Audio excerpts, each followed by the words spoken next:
ఇక ఇవాళ 10వ రోజు అసెంబ్లీ సమావేశం జరగనుంది. CM Revanth Reddy Telangana advocates protection బిల్లును ప్రవేశపెట్టనున్నారు. ఇక Telangana power generation corporation limited 2024-25 రిపోర్ట్ను డిప్యూటీ సీఎం భట్టి విక్రమార్క విడుదల చేయనున్నారు. ఇక తెలంగాణలో అసెంబ్లీలో అధికార ప్రతిపక్షాల మధ్య వాడివేడి చర్చ జరిగింది.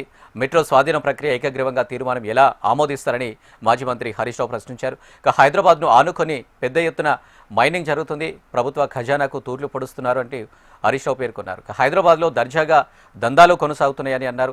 తెలంగాణ ఆవిర్భవించిన నుంచి ఇప్పటి వరకు రాష్ట్రంలో జరిగిన మైనింగ్ మాఫియా అక్రమాలపై సిబిసిఐడితో విచారణ చేస్తామంటూ సీఎం రేవంత్ రెడ్డి ప్రకటించారు. అన్ని విషయాలను నిగ్గు తేల్చి వచ్చే అసెంబ్లీ సమావేశంలో పూర్తి నివేదికను ప్రవేశపెడతామని స్పష్టం చేశారు. ఇక రాష్ట్రంలో ఎక్కడైనా ప్రభుత్వ ఆదాయానికి నష్టం జరిగినా, ఖనిజ సంపదకు గండి కొట్టి తప్పిదాలు చోటు చేసుకున్నా మా ప్రభుత్వం ఎవరిని ఉపేక్షించేది లేదని స్పష్టం చేశారు.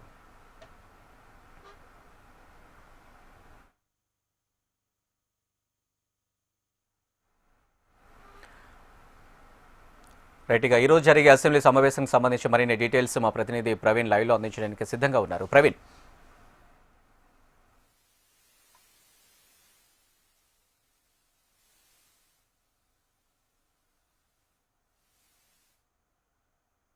సంబంధించి కూడా రాఘవాకర్షతో ఆ సంబంధాలు ఉన్నాయి.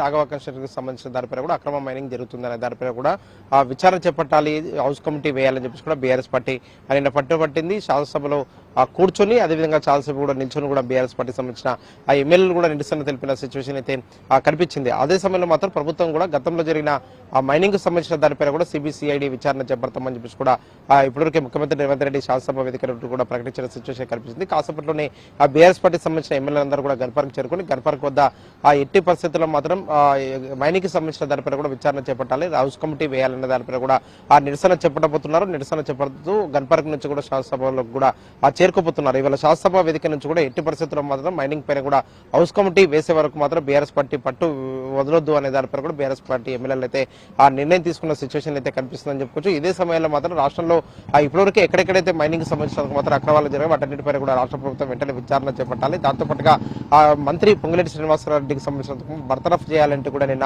ఆ శాసనసభ వేదిక నుంచి కూడా బీఆర్ఎస్ పార్టీకి సంబంధించిన ఆ ఎమ్మెల్యేలు కూడా నినాదాలు చేశారు. బర్తరఫ్ చేసిన తర్వాత మాత్రం విచారణ కూడా ఆశించాలి, విచారణ కూడా చేపట్టాలి అంటూ కూడా డిమాండ్ చేసిన సిచ్యువేషన్ అయితే కనిపించింది. కానీ ఇవాళ శాసనసభ వేదిక నుంచి కూడా ఆ వాడివేడిగా ఏ విధంగా చర్చ జరగబోతుందనే దానిపై కూడా ఒక ఆసక్తి అయితే రేపుతుంది. ఒక పక్క అక్రమ మైనింగ్ కు సంబంధించిన దానిపైన కూడా అధికార ప్రతిపక్ష పార్టీల మధ్య మాటల యుద్ధం కూడా మరోసారి కూడా కొనసాగే అవకాశాలు అయితే కనిపిస్తున్నాయని చెప్పుకోవచ్చు. నిన్న శాసనసభ వేదిక నుంచి గత ఆ 10 ఏళ్లలో బీఆర్ఎస్ కు సంబంధించిన దానిపై కూడా ఎక్కడైతే ఆ మైనింగ్ జరిగిందో అక్కడ అక్రమాలు ఉన్నాయో దానిపై కూడా సిబిసిఐడి విచారణ కూడా చేపడతాము. వచ్చే శాసనసభ ఆ సమావేశాలకు సంబంధించినంత వరకు సమావేశాల్లో కూడా దాని పూర్తి రిపోర్టు శాసనసభలో కూడా ప్రవేశపెడతాం అంటూ కూడా ఇప్పటివరకే ఆ ముఖ్యమంత్రి రేవంత్ రెడ్డి కూడా ప్రకటించిన సిచ్యువేషన్ అయితే కనిపించింది. ఇదే సమయంలో మాత్రం బీఆర్ఎస్ పార్టీకి సంబంధించిన deputy floor leader Harish Rao కూడా ఆ ప్రభుత్వాన్ని కూడా ఒక సవాల్ విసిరారు. ఎట్టి పరిస్థితుల్లో మాత్రం అక్రమ మైనింగ్ సంబంధించిన దానిపై కూడా ఆ హౌస్ కమిటీ వేయాలి, హౌస్ కమిటీ వేస్తేనే నిజాలు కూడా నిగ్గు తెలుస్తాయనే దానిపై కూడా బీఆర్ఎస్ అయితే పట్టుబడుతున్న సిచ్యువేషన్ అయితే కనిపిస్తుంది. కాబట్టి మరి కాసేపట్లో ఆ శాసనసభ సమావేశం కూడా ప్రారంభం కాబోతుంది. కాబట్టి సమావేశం ప్రారంభమైన తర్వాత మాత్రం